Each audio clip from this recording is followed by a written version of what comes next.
Đắc nhân tâm, phần 3, chương 11. Chương 11, tôn trọng ý kiến người khác. Khi Theodore Roosevelt còn đương chức Tổng thống Hoa Kỳ, ông thú nhận rằng khả năng quyết định đúng của ông cao nhất cũng chỉ ở mức 75%. Khả năng xét đoán của một trong những người lỗi lạc nhất thế kỷ 20 chỉ như thế, còn chúng ta thì sao? Nếu bạn dám chắc rằng mình quyết định đúng được 55% trong mọi vấn đề, bạn có thể đến Wall Street, trung tâm tài chính Mỹ và kiếm $1 triệu mỗi ngày. Nếu bạn có thu nhập ít hơn thế, có nghĩa là quyết định bạn đưa ra chưa đúng đến 55%. Nếu bạn không đúng đến 55%, thì không nên cho rằng người khác sai. Nếu bạn muốn vạch ra lỗi lầm của người khác bằng lời nói, cái nhìn hay cử chỉ thì bạn có thể khiến họ tôn trọng bạn không? Tất nhiên là không bao giờ, bởi vì bạn đã nện một quả đấm nặng nề vào trí tuệ, khả năng phán đoán, niềm tự hào và lòng tự trọng của họ. Dĩ nhiên là họ muốn nện lại bạn và sẽ bảo vệ ý kiến của họ đến cùng. Bạn có thể dùng tất cả lý luận logic của các triết gia Đông Tây Kim Cổ, nhưng sẽ không có một lý luận nào hợp lý đối với một con tim đang bị tổn thương. Xin bạn đừng bao giờ bắt đầu bằng câu nói, "Để tôi sẽ chứng minh cho anh thấy là anh đã sai." Nó cũng đồng nghĩa với câu, "Để tôi thông minh hơn anh. Để tôi nói cho anh hiểu ra mà thay đổi cái ý định ngu ngốc đó." Đây thực ra là một thách thức. Nó gây ra sự chống đối và khiến người nghe muốn phản bác bạn ngay trước khi bạn bắt đầu. Có điều luôn đúng trong thực tế là trong hai người đang cãi nhau, người tự nhận mình có lỗi là người thông minh hơn. Làm thay đổi ý kiến của người khác là rất khó, ngay cả trong những điều kiện thuận lợi nhất, và lời khuyên cứng rắn không có kết quả sẽ trở thành nhát búa nảy ngược trở lại chúng ta. Thế thì tại sao chúng ta lại chọn con đường gay go như thế? Nếu bạn muốn chứng minh một điều gì đó thì nên thực hiện một cách tế nhị, khéo léo để không ai cảm thấy nó. Alexander Pope đã trình bày điều này tóm tắt như sau: "Để dạy người, phải khéo léo như không dạy gì cả, giảng điều chưa biết mà cứ như nhắc lại chuyện đã quên." Bởi một điều đơn giản là đối với người hiểu biết thì chỉ cần nửa lời cũng đủ cho họ nắm rõ mọi điều chúng ta muốn nói. Cách đây trên 300 năm, nhà thiên văn học Galileo đã nói, "Đây bạn không thể dạy ai bất kỳ điều gì, bạn chỉ có thể giúp anh ta tìm thấy điều đó ở bản thân anh ta mà thôi." Và Chesterton từng dạy con trai rằng, "Để hãy khôn hơn người khác nếu như con có thể, nhưng đừng cho họ biết con khôn ngoan hơn họ." Nhà hiền triết Socrates thì lặp đi lặp lại với các học trò của mình, "Tôi chỉ biết có một điều, đó là tôi không biết gì cả." Nếu có người đưa ra một nhận xét mà bạn nghĩ là sai thì có lẽ bạn nên trả lời, "Tôi có suy nghĩ khác với ông, nhưng có thể là tôi sai." Được rồi, bây giờ chúng ta sẽ cùng xem xét nó. Tôi vẫn thường sai lầm, và nếu như tôi sai, tôi rất muốn chúng ta cùng điều chỉnh nó. Câu nói "rất có thể tôi đã sai" chứa đựng một thông điệp rất nhiệm màu. Không có câu nói nào dễ được thông cảm và chấp nhận bằng cách nói thẳng thắn và chân thành rằng, "Tôi đã sai rồi." Không ai sống trên đời này lại phản đối hay không đánh giá cao sự nhận lỗi một cách thành thật và khiêm nhường đó. Một trong những học viên của lớp chúng tôi vẫn thường sử dụng cách ứng xử này là Harold Rain, một người bán xe Dodge ở Billings, Montana. Trước kia, vì áp lực của ngành kinh doanh ô tô nên nhiều khi ông tỏ ra sắt đá và nhẫn tâm đối với những khách hàng đến khiếu nại. Khi nhận ra cách giải quyết này chỉ mang đến sự đối kháng, tức giận và sau cùng là làm hỏng việc, ông đã thay đổi cách tiếp cận. Ông kể, "Tôi thường nói như sau, chúng tôi có thể sai lầm trong trường hợp của ông. Xin ông nói cho tôi biết ý ông như thế nào." Cách tiếp cận này thường làm cho người ta không muốn chống đối nữa. Khi cơn giận đã được giải tỏa, khách hàng thường nói năng phải chăng hơn và thực sự mong giải quyết vấn đề một cách nhẹ nhàng. Thực vậy, nhiều khách hàng đã cảm ơn tôi khi tôi có thái độ thông cảm với họ. Thậm chí vài khách hàng còn giới thiệu bạn bè đến cửa hàng chúng tôi mua xe. Chúng ta rất cần những khách hàng như thế. Tôi nghĩ rằng biểu lộ lòng tôn trọng mọi ý kiến của khách hàng và đối xử với họ một cách lịch sự và chân thành sẽ giúp ta chiến thắng trong thương trường cạnh tranh khốc liệt. Bạn sẽ hiếm khi gặp rắc rối nếu chấp nhận rằng bạn có thể sai lầm. Điều này sẽ chấm dứt mọi tranh cãi và khiến đối phương cũng lịch sự, cởi mở và rộng lượng như bạn vậy. Đặc biệt nó sẽ khiến họ cũng muốn chấp nhận rằng chính mình cũng có thể sai lầm. Nếu bạn biết chắc rằng một người nào đó sai lầm và bạn sẵn giọng bảo người ấy là họ sai lầm thì điều gì sẽ xảy ra? Ông S, một luật sư trẻ tuổi ở New York có lần đã bào chữa một vụ kiện khá quan trọng trước tối cao pháp viện Hoa Kỳ. Vụ kiện này liên quan đến một số tiền lớn và một vấn đề quan trọng của luật pháp. Trong phần tranh luận trước tòa, một trong những thẩm phán tòa án tối cao đã hỏi ông, điều khoản hạn chế trong luật hải quân là 6 năm, đúng không? Ông S dừng lại, trố mắt nhìn quan tòa và sẵn giọng, thưa ngài, luật hải quân không có điều khoản hạn chế. Cả tòa án bỗng lặng ngắt, bầu không khí dường như bị đóng băng. Ông S kể lại kinh nghiệm của mình. Tôi nói đúng. Người cầm cân nảy mực này đã sai lầm và tôi phải bảo ông điều đó. Tôi vẫn còn tin rằng pháp luật bênh vực tôi. Hôm ấy tôi đã thể hiện vai trò luật sư của tôi một cách xuất thần hơn bao giờ hết. Thế mà cuối cùng tôi đã không thuyết phục được ông ta. Tôi đã phạm một sai lầm lớn là bảo một người rất thông thái và nổi tiếng rằng ông đã sai lầm trước đám đông cử tọa, và tệ hơn nữa là ngay nơi xử án của ông. Ít người suy nghĩ theo logic. Hầu hết chúng ta đều có thành kiến và thiên vị. Hầu hết chúng ta đều bị lầm lẫn bởi những thành kiến, ghen tuông, ngờ vực, sợ hãi, ham muốn và kiêu ngạo. Hầu hết mọi người đều không muốn thay đổi bất kể đó là quan điểm chính trị, tôn giáo hay kiểu tóc hoặc lòng hâm mộ đối với một ngôi sao điện ảnh. Cho nên nếu như bạn có khuynh hướng chỉ trích các sai lầm hay quan điểm của người khác, mỗi buổi sáng trước khi điểm tâm, bạn hãy đọc đoạn trích này của James Harvey Robinson trong tác phẩm Rèn luyện tinh thần, Themin in the Making.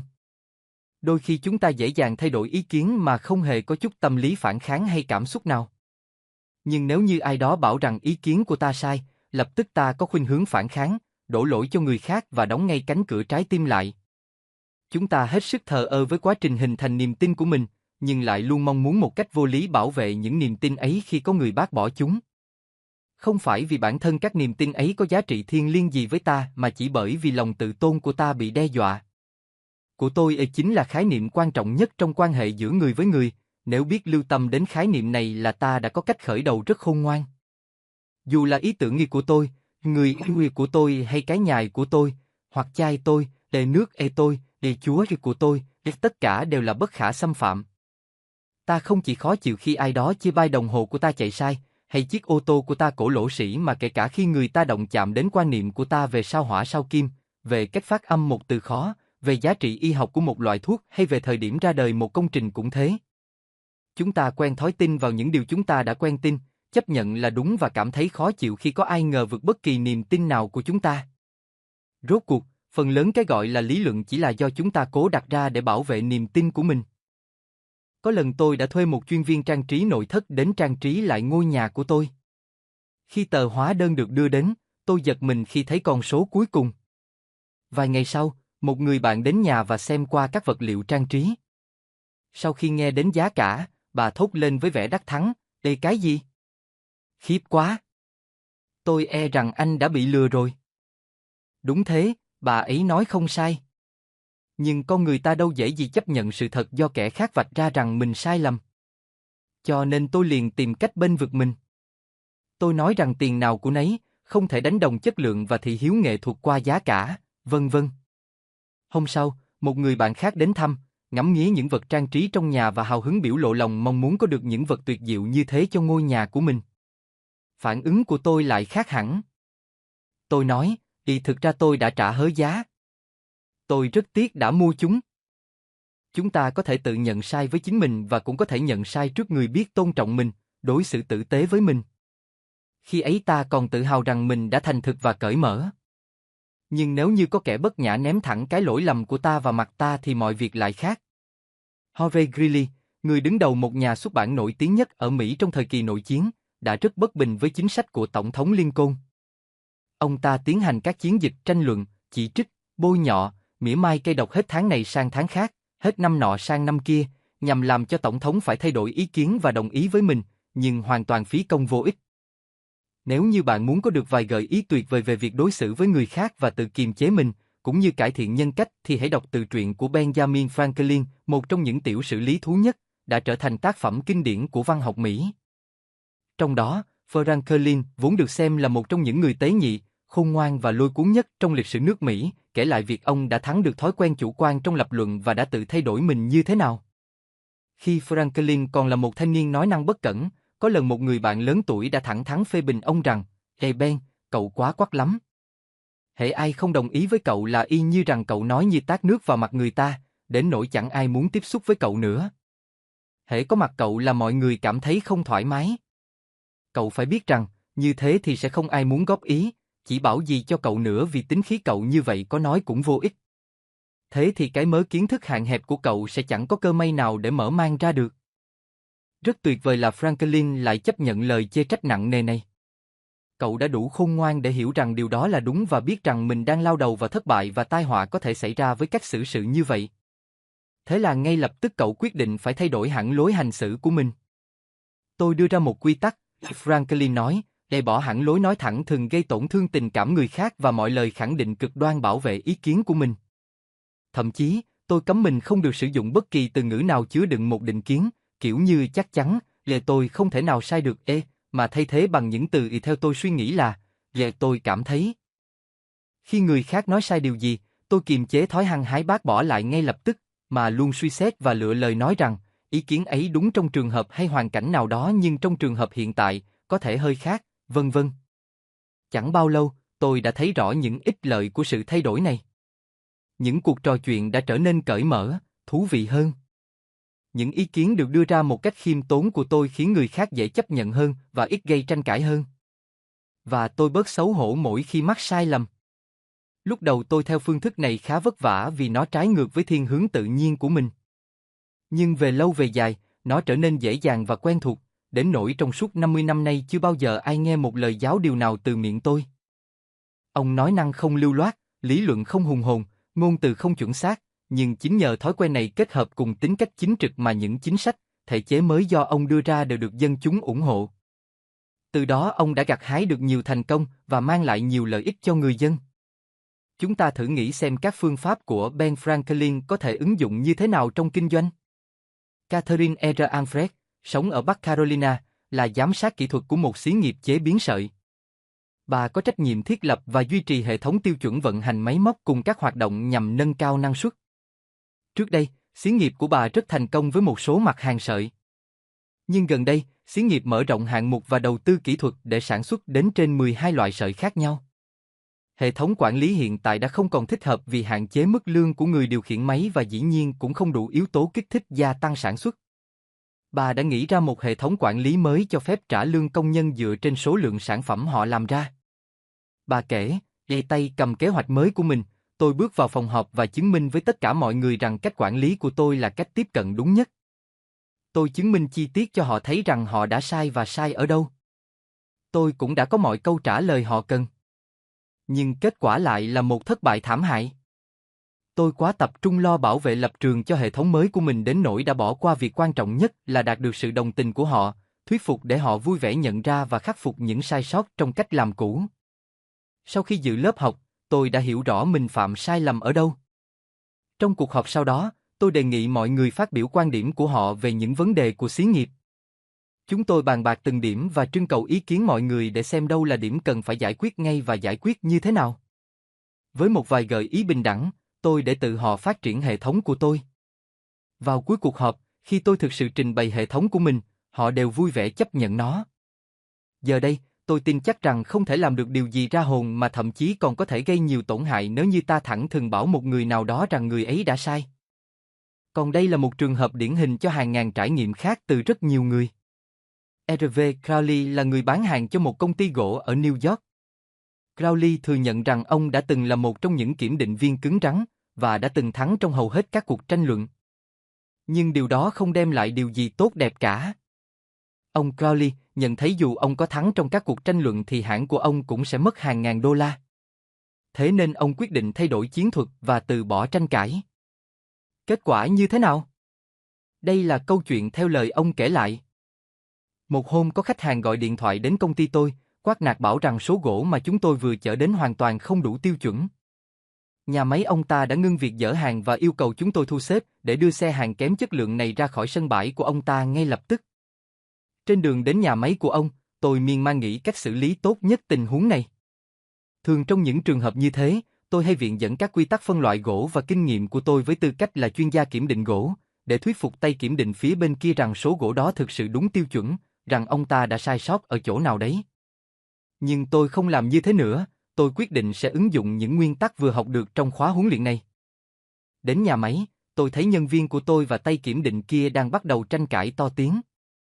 Tôi bảo ông ta cứ làm việc tự nhiên, trong lúc dỡ hàng, hãy loại những khúc gỗ kém chất lượng ra.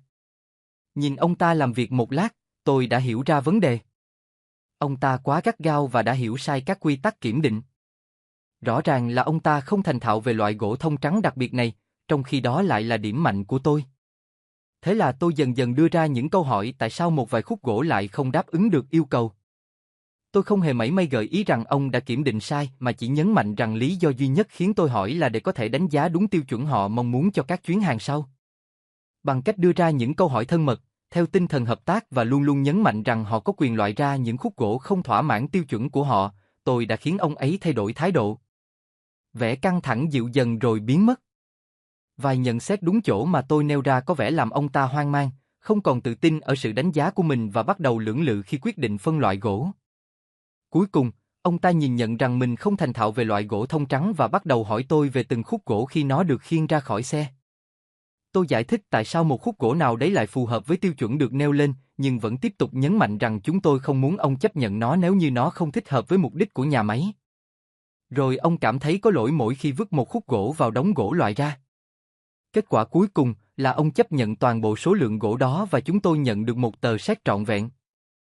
Tướng Robert E. Lee trong cuộc nội chiến có lần đã khen ngợi nồng nhiệt trước mặt Jefferson Davis, tổng thống của Liên minh miền Nam, về một sĩ quan dưới quyền ông ta. Một sĩ quan hầu cận của ông ngạc nhiên hỏi, thưa tướng quân, ngài quên rằng con người đó chính là một trong những kẻ thù không đội trời chung của ngài sao? Chính người đó đã không bỏ lỡ cơ hội nào để hạ nhục ngài. Tướng Lee đáp, đúng thế. Nhưng tổng thống hỏi ý kiến của tôi về ông ấy chứ không hỏi ý kiến của ông ấy về tôi. 2.200 năm trước khi Chúa Giêsu ra đời, vua A-khôi ở Ai Cập đã khuyên con trai mình một lời khuyên khôn ngoan mà đến ngày nay vẫn còn nguyên giá trị, vì hãy cư xử khéo léo. Nó sẽ giúp con giành được điều con muốn. Nói cách khác, đừng bao giờ tranh cãi với khách hàng hoặc vợ, chồng bạn hay những người chống đối bạn. Đừng bao giờ bảo rằng họ đã sai. Đừng chọc giận họ. Hãy cư xử với họ một cách tế nhị, lịch thiệp và chân tình nhất. Tài năng quý hiếm nhất là tài năng của một người biết nhìn nhận người khác có tài năng. Ernest Hemingway. Nguyên tắc 11. Tôn trọng ý kiến của người khác. Đừng bao giờ nói rằng, anh, chị sai rồi.